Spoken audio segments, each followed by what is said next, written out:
Iraq has made similar claims to National Public Radio. I'm Mike Cialula in Nicosia. Good morning to you, Richard Haken. Good morning, everyone. Well, you've probably heard the news by now about WNYC. The radio stations will be sold to the WNYC Foundation. WNYC Television will be sold to the highest bidder, presumably to become a commercial TV station. And we will start out today with the president of the WNYC Foundation, Peter Darrow. We'll talk about the future of the stations, and of course he will take your phone calls. You can call us right now and get in line at 212-267-WNYC. Then at 11 o'clock, what works to get people off welfare? We'll talk to one person who does that for a living. She helps get welfare recipients to make the transition to work successfully. And at 11:30, author Peter McWilliams on his new book, Love 101. Stay with us for 2 hours of On the Line here on WNYC, New York Public Radio. And I don't know what's happened to the rest. Last I heard they were working out the contract. I'm not sure exactly what their interest is. Maybe it's the same as your firms, that they want to We've represented all of the Latin American countries. We did Mexico. We As he's did done since 1962, he led the fire department's Emerald Society bagpipe. So what do you think of NAFTA? Then collapsed and died on a subway platform right after the march. I want to ask you that on the air, of course. It's The city and complicated. the WNYC Foundation have announced agreement on a plan to preserve AM and FM public radio and sell TV 31 to a commercial buyer. Mayor Giuliani calls it a good deal for the city and for WNYC's listeners. The foundation will have 6 years to pay the city $20 million. WNYC board officials praised the deal but expressed regret that they could not pay the price for TV 31 as well. In the NIT quarterfinals today, New Mexico State takes on Virginia Tech, South Florida with Marquette. In the NBA, the Spurs with the Nets. Yeah, I'll do the a Rangers kind of a host the brief Devils at the Garden. personal statement at the Mostly cloudy beginning. today, People some know that I scattered work showers for possible both. this afternoon with Right. highs in So the I'll say mid-50s. just a This little is thing. WNYC, the time 10:06. Gentlemen, then we go.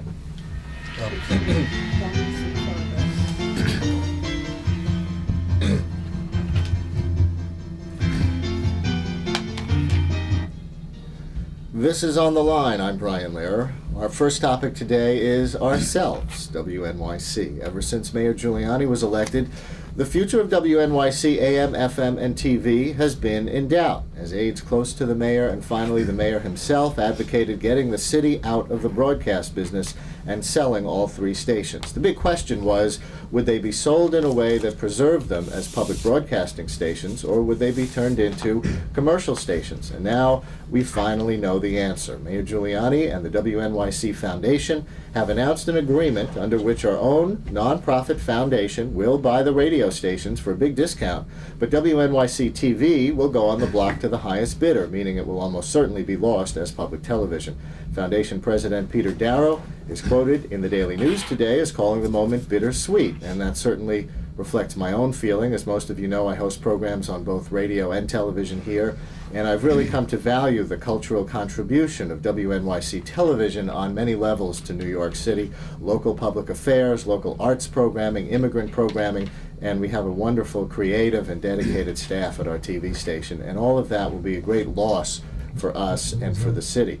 But for those of you most concerned with AM 820 and FM 93.9, the news could hardly be better. We'll be owned by the WNYC Foundation, which has been raising most of our money anyway for the last 15 years, and it's the beginning of a financially challenging but very exciting new era getting out from under city government's wing. And I have the honor right now of introducing you to the president of the WNYC Foundation Board of Directors, Peter Darrow. Peter and I only met for the first time yesterday, which may seem strange to you, but actually is a good example of how the board has supported the independence of the programs here on WNYC. And we invite your phone calls right now on the sale and the future of this radio station, a rare opportunity for you as members or listeners to talk to our Foundation President Board. Our phones are open at 212-267-WNYC, 267-9692. And Peter, welcome to On the Line. Thank you very much, Brian. It is bittersweet. I'm delighted to be here and have a chance to talk directly to some of the listeners. We're going to be talking a great deal to those listeners. We really are now a true public radio station, and we expect to be more in direct contact with them. We're going to need their support in order to pay this purchase price. We really are on our own. We don't have the safety net of the city beneath us anymore. So our equity, if you will, is really owned by the public, as it should be. So we're terribly, terribly excited about what's happened on the radio side. But I share your regret for what has inevitably happened on the TV side. It's just more than the foundation felt it could prudently take on as a financial obligation. I think maybe before we even get into more of the details of the sale, it might be interesting to people just to explain a little bit what the WNYC Foundation is. What is it that you're the president of, and what does it do? It's a not-for-profit foundation. It was founded 10 years ago at the last city fiscal crisis when the stations were regarded as a drain. Mayor Koch was the supporter of its founding. And we have been involved in raising money for the stations ever since. We've taken most of the funding off the city payroll, but as you say, we've been on the funding side. We've stayed away from the broadcast side. We leave that to you. We're all private citizens. We're not paid. We're deeply interested in public broadcasting, but we do it as volunteers. We're lawyers. We're bankers. We're career people of all sorts. This is not your real job. This is not. It's become my real job in the last several months, but this is not my real job. Yes, you're a lawyer in real life. I'm a Wall Street partner in one of the big Wall Street firms. There are also some other names on the board. People might recognize Jerry Della Femina, the colorful advertising executive, Billy Tisch, who's done a lot for us. Erwin Schneiderman, chairman of the board, who also directs the City Opera's board. Does he not? Correct. That's correct. This is a board that is largely. It's engaged in various commercial activities in real life, but deeply devoted to the arts in various forms. Many of the board members are on other cultural boards as well. So you bought yourself a couple of radio stations. We're ecstatic about it. I think it's fair to say that public broadcasting generally is under both financial and political attack at this time. And for us to be able to achieve the independence of this station at this time really, I think, must be regarded as a great triumph, and we're terribly excited about that, and we try not to let the loss of the television broadcasting dilute that. But the word bittersweet, I guess with a big space perhaps in between, is the right characterization. And of course, the big thing that this does is preserves this station, AM 820, which they could have reverted the license back to a commercial license, which it was up until 2 or 3 years ago throughout its history, and sold it as a commercial station. Indeed, the mayor during his campaign had announced his intention to do exactly that. So I have to say, the mayor listened to our case. He didn't hear the case we tried to make on the TV side, but he really did hear the case that we made on the radio side, which is why we have this compromise. And of course, FM, a lot of people heard, which is at 93.9, was in danger of being moved to a much weaker frequency, so that 93.9, which is valuable, could be sold. That now will not happen. 93.9 is secure for FM. Are you satisfied with the price? $20 million for AM and FM, is that a good deal? It's a steep price, but the city's making a very significant contribution to our ability to do that. The station is estimated to be worth $35 to $40 million. We're buying it for 20, and we're paying the 20 over 6 years, and we're not paying interest on that delayed payment stream. So we've got a lot of work to do to raise the funds to do it, but there's a lot of, I think, foundation interest in the future of public broadcasting in New York. And frankly, we hope that the people who are listening to you and me right now, and all those who aren't but who do regularly listen to the stations, will be there to support us as well. And we'll have more news on that in the next couple of weeks. I guess you could say it was a half-price sale, huh? If FM alone really is what's been valued at 35 to 40 million. If you add on just probably a few million that the AM station would have been worth, we got a half price deal, right. but it's still a lot of money that we have to raise. Absolutely. To put this into perspective, $20 million is more than our whole annual budget on AM, FM, and TV combined. It's probably twice our annual budget for radio alone, AM and FM. But they did work hard to make it possible for us by giving us the 6-year time frame to pay it, and that's going to make a significant difference, although we're going to endeavor to raise as much money as early in the process as we can. And we do get to stay here in the Municipal building rent-free, I understand, for those 6 years. Is that correct? That's correct. How did that get worked out? Well, we took the position in these discussions that we were an important New York cultural institution, and they accepted that proposition. The Commissioner of Cultural Affairs is going to become an ex officio member of our board, and we're going to stay on city property rent-free, just as other cultural institutions do, just as the Metropolitan Museum resides in the park and so on.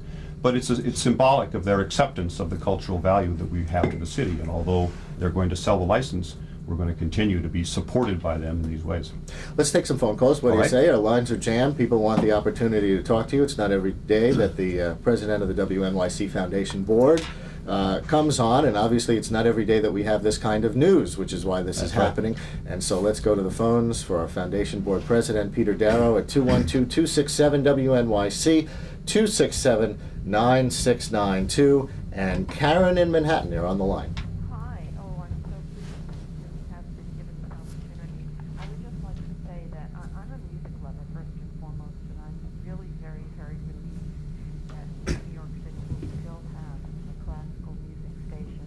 I just want to recommend that they don't allow their music programming to be diluted to the point where NCMs was, where they were playing movements of pieces instead of whole pieces.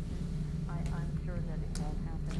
But my other That might be, by the way, one of the differences between a non-commercial and a commercial Absolutely classical right. music station. The other point I'd make to you is that one of the principal reasons we felt it was so important to stay on our existing full power frequency instead of moving to a less powered frequency is the quality of the music transmission, which you'll continue to be able to receive as you have in the past. And but my other big point, and I'm already having a horrendous withdrawal symptoms, is that I have to admit this, but I'm an EastEnders fan. You should be proud to admit that. I'm extremely concerned. EastEnders is so much fun. Whether there are steps being taken for one of the other stations, local stations, to take EastEnders over. We're going to do everything we can to preserve as much of what we transmit on television to other locations. It's been such a struggle, frankly, to get to where we are today and to strike the deal with the city that we've only begun to think about. We're aware of those issues. We're committed to trying to preserve what's done on television, but I don't today have an answer for you as to how we're going to take those steps. I just thought that it might be a nice suggestion for the Long Island. Yes. WLIW to maybe take over all the British stuff that they Yeah. They may. have, in the hopes that maybe they will attract even more supporters, because I would be willing to support both stations.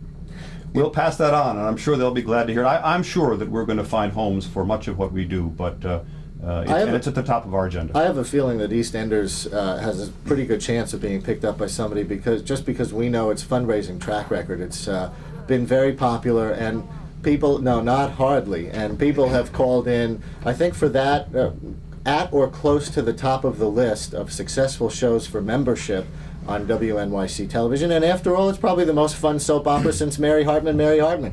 So, Karen, thank you for calling Thank you us. very much. And Ike in Manhasset, you're on the line. Ike.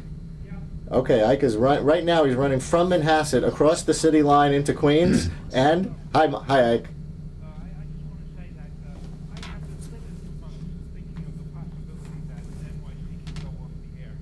I'm delighted that it's been solved this way, and I am sure that your listeners will support this station because it's just so far superior to anything else.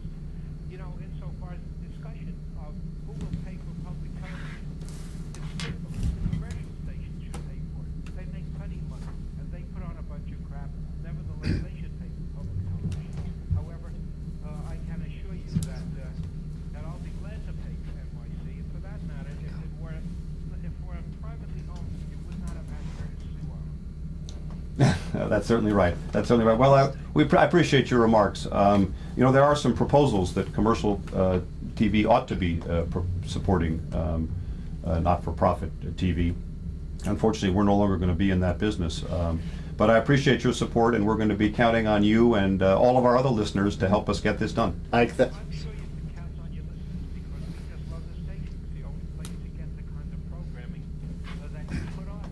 Well, thank you very much. Ike, thanks so much for your call. And actually, we may lose all public funds in a fairly short amount of time. The city, as part of this deal, I guess, will be ceasing to give us any money, right? We're down They'll to just they'll carry us through until the closing, and it requires FCC approval to transfer the license to the foundation. Until that time, the city payments will continue, and after that, we're on our own. And we get, which means just under a year or so, That's right? about right. That's our expectation. Yeah, and we get about $1 million a year now from the Corporation for Public Broadcasting. We don't know if that's going to entirely go No, away. we're well aware that we may be needing to try to raise endowment funds to replace at least some of that, because of course, even if